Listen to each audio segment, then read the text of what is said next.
ఒక దైవజనుడు ప్రార్థన చేస్తున్నాడు, అనేకమైన అవసరతల కొరకు ప్రార్థన చేస్తూ ఉంటే ఏమన్నాడంటే, అన్ని అవసరతలు తీరిపోయినా కూడా ఇంకా ఆశీర్వాదాలు వస్తూనే ఉన్నాయి, ఎక్కువైపోతుంటున్నాయి, సమృద్ధి ఎక్కువైపోతూ ఉంటుంది, వస్తువులు ఎక్కువైపోతుంటున్నాయి, పరిచర్య ఎక్కువైపోతూ ఉంటుంది. ఆ సమయంలో ఆ దైవజనుడు దేవుని దగ్గర కూర్చొని, ప్రభువా నేను అడిగిండేటివే కాకుండా అడగనివి కూడా నువ్వు ఇచ్చేస్తున్నావు కదా ప్రభువా అని దేవుని దగ్గర మొరపెడుతున్నాడంట ఆయన. హల్లెలూయా. అడగనివి కూడా, నేను ఆశించినవి కూడా, నాకు వద్దులే అనుకున్నవి కూడా, నా సామర్థ్యానికి మించినవి కూడా నాకు వచ్చేస్తున్నాయి ప్రభువా, నేను అడగలేదు ప్రభువా అని దేవుని దగ్గర మొరపెడుతూ ఉంటే ఆ దైవజనునికి ఆయన ఒక మాట చూపించాడు. ద్వితీయోపదేశకాండం 28వ అధ్యాయంలో. హల్లెలూయా. అందరు తెరవాలి. ద్వితీయోపదేశకాండం 28వ అధ్యాయంలో ఒక చక్కటి మాట. ఏంటి ఆ మాట అంటే, మొదటి వచనంలో, నీవు నీ దేవుడైన యెహోవా మాట శ్రద్ధగా విని నేడు నేను నీకు ఆజ్ఞాపించుచున్న ఆయన ఆజ్ఞలనన్నింటినీ అనుసరించి నడుచుకొని నేడలా నీ దేవుడైన యెహోవా భూమి మీదనున్న సమస్త జనముల కంటే నిన్ను హెచ్చించును. నీవు నీ దేవుడైన యెహోవా మాట వినిన ఎడల ఈ దీవెనలన్నీ నీ మీదికి వచ్చి నీకు ప్రాప్తించును. ఏమున్నది? ఈ దీవెనలన్నీ. హల్లెలూయా. ఈ దీవెనలన్నీ. హల్లెలూయా. చెప్పు. అన్ని దీవెనలు నేను అడిగినవి, నేను అడగనివి కూడా. హల్లెలూయా. నేను అడిగినవి, నేను అడగనివి కూడా, ఆశించనివి కూడా ఎప్పుడైతే ఆయన మాటల ప్రకారము, ఆజ్ఞ ప్రకారము నేను జీవిస్తూ ఉంటానో, హల్లెలూయా, నేను అడిగిన దీవెనలు, అడగని దీవెనలు కూడా అన్నింటినీ దేవుడు అనుగ్రహించేటువంటి వాడను. నేను బద్ధుడనై ఉన్నాను.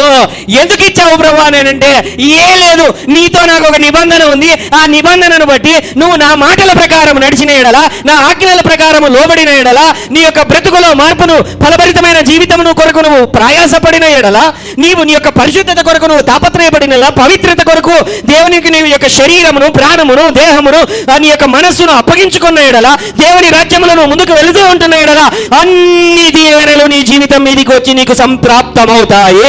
హల్లెలూయా. గట్టిగా చప్పట్లు కొట్టి హల్లెలూయా.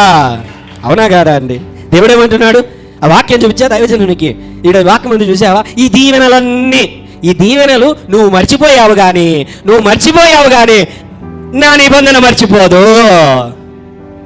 అర్థమైన వాళ్ళకి ఇందులో ఉన్న విలువ తెలుస్తుంది నేను చెప్పిన మాటలలో. హల్లెలూయా. Are you understanding? నువ్వు అడగకపోయినా దీవెనలు వచ్చేస్తున్నాయా?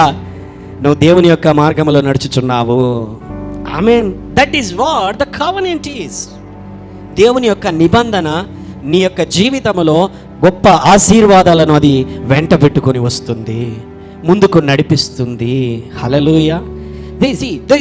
This covenant is not simple. ఏదో బైబిల్లో కొన్ని 4-5,000 సంవత్సరాల క్రితము దేవుడు అబ్రహాముకు, ఇస్సాకుకు, యాకోబుకు ఈ యొక్క నిబంధన, ఈ విధమైన అగ్రిమెంట్, ఈ విధమైన కాంట్రాక్ట్, కవెనెంట్ దేవుడు చేసేసాడు, వాళ్ళతో చేసేసాడు. ఇప్పుడు అవన్నీ ఎలాగ మనకు వచ్చాయనంటే, ఆయన ఎవరో అబ్రహాము, ఇస్సాకు, యాకోబు మనకు సంబంధమే లేదు. మన తాత కాదు, మన తండ్రి కాదు, మన లైనే కాదు ఆయన. హల్లెలూయా. మనది అబ్రహాం లైన్ కానే కాదు.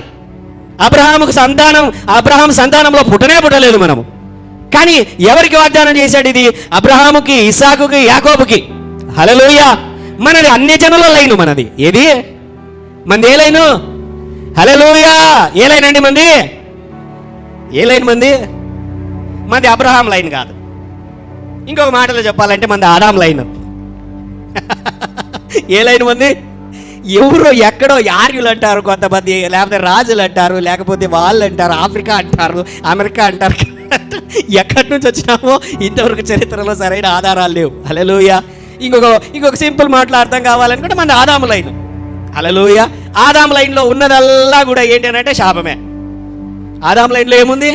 శాపమే ఉంది. అబ్రహాము లైన్లో మాత్రమే ఆశీర్వాదం ఉంది. హల్లెలూయా. మనకు అబ్రహాముకి ఏమైనా సంబంధం ఉందా? మన తాతలకు ముత్తాతన 10 తరాల పైన ఆయన ఏమన్నా ఉన్నాడా? అది కూడా లేదే, సంబంధమే లేదు మనకు. హల్లెలూయా. అయితే ఒక ఆయన ఉన్నాడు అనమాట. అబ్రహాము ఆశీర్వాదాలన్నీ ఆయనకు రావాల్సి ఉంది. ఎందుకంటే ఆయనను అబ్రహాము కుమారుడే, ఆయన కూడా దావీదు కుమారుడే.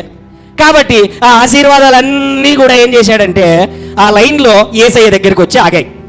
హల్లెలూయా. ఎక్కడికి వచ్చి ఆగాయి? యేసయ్య దగ్గరికి వచ్చి ఆగాయి. హల్లెలూయా. ఏం జరిగిందంటే యేసయ్య దగ్గరికి వచ్చి ఆగాయి, ఆశీర్వాదాలన్నీ ఆగాయి ఆయన దగ్గరికి. కానీ ఆయన ఆదాం లైన్లో ఆయన కూడా ఉన్నాడు కదా. అబ్రహాం లైన్ను బట్టి ఆశీర్వాదాలు వచ్చాయి, ఆదాము లైన్ను బట్టి యేసయ్య దగ్గరికి శాపాలు కూడా వచ్చాయి. కానీ యేసయ్య ఏం చేశాడంటే హల్లెలూయా, సింపుల్గా ఆయన ఒక ప్రత్యేకమైనటువంటి కార్యం జరిగించేశాడు. ఎందరైతే నన్ను అంగీకరింతురో, ఎందరైతే నన్ను వెంబడింతురో, నమ్మి బాప్తిస్మము పొందుదురో, నా మార్గములో నడుస్తురో, వారందరూ కూడా నా కుమారులు, అబ్రహాము కుమారులు. హల్లెలూయా. ఏం చెప్పాడు ఆయన? నా పిల్లలగుదురు, అంత మాత్రమే కాదు, వారు విశ్వాసమును బట్టి అబ్రహాము సంతానముగా మార్చబడుదురు. ఏం చేశాడు ఆయన? మనల్ని కూడా అబ్రహాము సంతానంగా చేసేసాడు ఆయన. ఆమేన్. అబ్రహాము సంతానం మనం ఇప్పుడు అందరము విశ్వాసమును బట్టి యేసు సంతానముగా, విశ్వాసమును బట్టి అబ్రహాము సంతానముగా అయ్యాము. హల్లెలూయా. ఇక్కడ మళ్ళీ ఇంకొక చిక్కొచ్చి పడింది. యేసు దగ్గరకు వచ్చేసరికి ఆశీర్వాదాలు ఉన్నాయి, శాపాలు ఉన్నాయి. ఆదాము లైన్లో శాపాలు కూడా వచ్చాయి. హల్లెలూయా. అయితే యేసయ్య ఏం చేశాడంటే, నన్ను ఎందరైతే అంగీకరించరో వారందరి మీదకి రావలసిన శాపాలన్నింటినీ నేనే మోసుకుంటాను, ఆ సిలువలో యాగమవుతాను, ఆ సిలువలో ఆ శాపములన్నింటినీ కొట్టివేస్తాను. ఆదాము వంశావళి, ఆదాము లైన్ ద్వారా వచ్చిన శాపములన్నీ కూడా యేసయ్య కొట్టివేసి, అబ్రహాము ద్వారా వచ్చిన ఆశీర్వాదాలన్నీ, నిబంధన ద్వారా వచ్చిన ఆశీర్వాదాలన్నీ కూడా హల్లెలూయా, హల్లెలూయా, హల్లెలూయా, అన్నింటినీ మనకు సంప్రాప్తింపజేశాడు.